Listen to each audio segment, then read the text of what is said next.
सभेमध्ये विधान परिषदेमध्ये दोन्ही पीठासीन अधिकारी भरपूर संधी विरोधी पक्षाच्या सर्व सन्मान्य सदस्यांना बोलायला देतात। त्यामुळे त्यांनी बोलावं, त्यांचे प्रश्न मांडावेत, सरकारच्या संदर्भामध्ये त्यांची काय भूमिका असेल ती मांडावी। सरकारच्या बाजूने त्याला उत्तर देईल।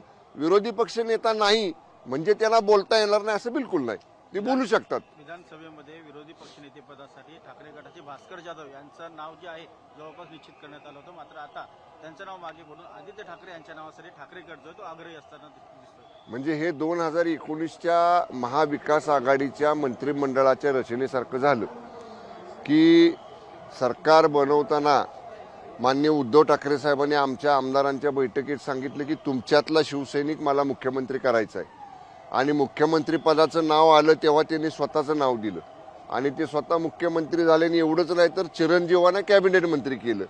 त्यामुळं जर असं आदित्य ठाकरे साहेबांचं नाव विरोधी पक्ष नेतेपदाला पुढे येत असेल तर हा जो काय 2019ला सेना आमदारांना अनुभव आला तसाच अनुभव आता उभाटाच्या आमदारांना येईल।